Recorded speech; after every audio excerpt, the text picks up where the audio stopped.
Olá pessoal, todo mundo tranquilo? Beleza com vocês? Sou o professor Marlon, né? Estamos aqui para mais um vídeo aula e hoje falaremos sobre o mundo grego, né? A Grécia Antiga. Gente, o que nós precisamos saber de cara sobre a Grécia é que a Grécia ela não tinha fronteiras, né? A Grécia ela não tinha uma capital definida. A Grécia ela era o mundo grego, ela era um conjunto de cidades, né, que falavam o mesmo idioma, né? Tinham a mesma religião, tinham a mesma cultura. Então nós não podemos falar em um país, né? Mas nós podemos falar em uma civilização grega, tá certo, gente? Beleza. Pessoal, a Grécia, nós podemos dividir ela em 5 períodos, tá? Período pré-homérico, período homérico, período arcaico, período clássico e período helenístico. Então, 5 períodos, tá? Então, vamos lá. A partir do período arcaico, né, a Grécia ela passa por profundas transformações, né? Ela passa por conta de um crescimento populacional, ela vai se espalhar ali, né, na Península Balcânica, ela vai se espalhar ao sul da França, sul da Espanha, né, norte da África.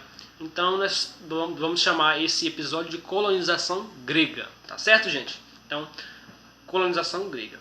Por causa desse crescimento, dessa colonização grega, né, nós vamos ter aí o desenvolvimento do urbanismo, né, das cidades gregas.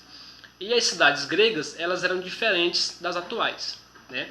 É o fenômeno da polis, ou seja, cidade-estado, né? Então as cidades gregas tinham essa característica, né? São as polis. E o que são as polis? As polis, gente, elas tinham autonomia política, autonomia econômica, autonomia social em relação uma das outras, né? Então cada polis tinha sua própria autonomia, tá? Suas próprias leis, né? Tinha sua própria economia, tinha o seu modo de produção e assim por diante, tá certo?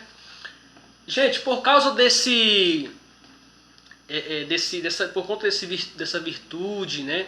Desse crescimento populacional, dessa colonização no mundo grego, nós vamos ter aí os 3 principais legisladores, né? Nós vamos ter aí uma reformulação, uma legislação do mundo grego, que antes era oral, né? Antes era uma legislação oral, né? Leis consuetudinárias, né?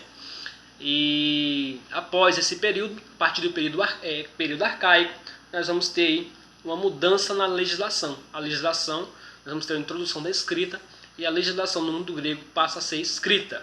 Nós teremos 3 principais legisladores aí, tá? Nós teremos primeiro Drácon, com as suas leis draconianas, leis severas, né?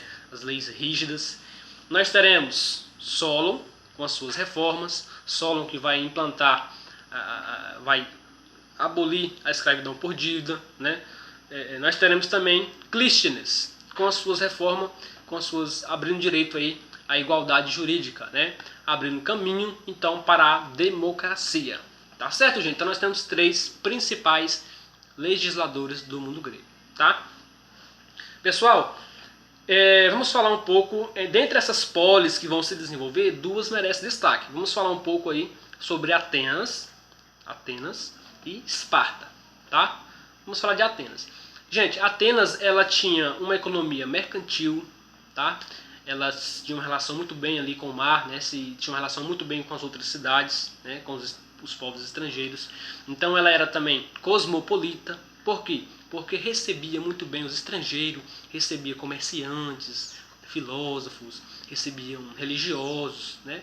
Então ela era cosmopolita, ela tinha um aceitamento muito bom aí dos estrangeiros, ela aceitava muito bem os estrangeiros, né? Atenas também, a educação ateniense voltada para formar bons cidadãos, né? E a economia mercantil, como já falei, educação voltada para formar cidadão, e ela também era cosmopolita, tá certo? E na política, democracia, tá? Então falaremos agora de Esparta. Esparta já era um pouco diferente, né? A polis espartana tinha uma educação voltada para formar bons soldados, uma educação militar, extremamente militarista, né? Então os meninos desde os 6 anos de idade já tinham que ir para as escolas militares, né, os homens. Então, aí, Esparta, extremamente xenofóbica, tinha pavor ao estrangeiro, não via com bons olhos os estrangeiros, né? Esparta tinha uma economia agrária, autossuficiente, tá? E também Esparta, no campo político, ela tinha uma política que é a oligarquia, tá? Então, em Atenas é a democracia e em Esparta a oligarquia. Lembrando que a democracia ateniense, a democracia grega era diferente da nossa. A nossa democracia ela é representativa, ou seja, nas eleições nós vamos lá e escolhemos os nossos representantes. A democracia grega não, ela era limitada e direta, ou seja, somente os homens, né, os grandes os grandes aristocratas poderiam participar das questões políticas, e somente os homens, né? Então limitada e direta, tá certo, gente? Vamos lá. Em virtude, depois, a partir do período clássico, né, nós temos aí uma hegemonia das cidades gregas, né, e nós temos aí 2 guerras, tá? Por conta dessa hegemonia dessas cidades gregas, por conta do comércio ali do mar Mediterrâneo. Então nós vamos ter as guerras médicas e a guerra do Peloponeso, tá certo? Então vamos falar um pouco sobre as guerras médicas. Gente, as guerras médicas foi entre os persas, né? Os persas com seu projeto expansionista, querendo conquistar o mar Mediterrâneo, vão invadir a Grécia. E as cidades gregas elas vão se unir para defender o seu território, né? Então elas vão se unir numa liga militar, a Liga de Delos, comandada aí por Atenas. Então nós vamos ter 11 anos de guerras, né, as guerras médicas, e nós vamos ter aí a vitória grega, né? A Grécia vai vencer essas guerras médicas aí, tá? Nós vamos ter 2 grandes batalhas, a Batalha de Maratona e a Batalha de Salamina, onde os persas vão assinar a rendição, tá certo, gente? Após essas guerras médicas, Atenas ela vai se sobressair das demais, ela vai ter uma hegemonia muito, né? Ela vai se enriquecer muito, né, com essa Liga de Delos, porque ela que comandava essa Liga de Delos, né? Então, por conta dessa hegemonia ateniense, Atenas vai ganhar raiva de outra cidade. Qual? Muito bem, Esparta. Então, Esparta vai formar uma outra liga militar, a Liga do Peloponeso, tá? Que Esparta liderava contra a Liga de Delos, que era liderada por Atenas. Então nós vamos ter aí uma guerra civil, uma guerra entre os próprios gregos, tá certo, gente? Então, guerra civil, a Guerra do Peloponeso, tá? Que vão durar aí uns 28 anos de guerra civil.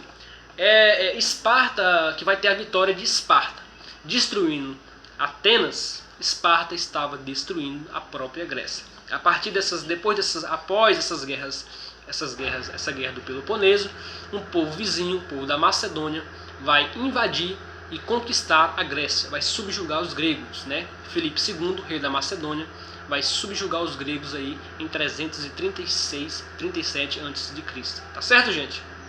Né? Filipe II com seu então filho, né, o general Alexandre o Grande, Alexandre Magno, vai conquistar aí os gregos na Batalha de Queroneia, né? Que vai ser a batalha que os gregos vão ser conquistados. Tá certo, gente? Então vamos lá. Após essa conquista de Alexandre o Grande, o que vai acontecer? Ele vai difundir a cultura, ele vai formar o Império Helenístico, ou seja, ele vai levar a cultura grega para fora da Grécia, formando aí o grande Império Helenístico. Gente, vestibulando, tome cuidado. Cultura helênica é a cultura grega pura, original. Cultura helenística é a junção dessas duas culturas, a cultura grega com a cultura oriental, né? A cultura persa, precisamente, tá? Então, a união dessas duas culturas forma o Império Helenístico. Então, foi um grande império na antiguidade formado por Alexandre o Grande. Ele vai conquistar o Egito, o norte da África, né? A Península Itálica, sul da Espanha, o Oriente, né? A Síria. Então o Alexandre Magno ele vai conquistar esse grande império, né? Vai ter 3 principais centros, tá? o centro, a Antioquia, a Alexandria e cidade de Pérgamo. Vai ser os 3 principais centros desse império helenístico, esse império de Alexandre o Grande. Tá? A partir do século II a.C., esse império helenístico vai ser conquistado por um outro povo, né? Os romanos. Então os romanos vão conquistar esse império helenístico, né? Assunto de Roma aí a gente pode estar falando em um próximo vídeo. Beleza, galera? Muito obrigado. Espero ter ajudado vocês com esse vídeo, ter tirado algumas dúvidas, tá certo? Até a próxima. Tchau, tchau.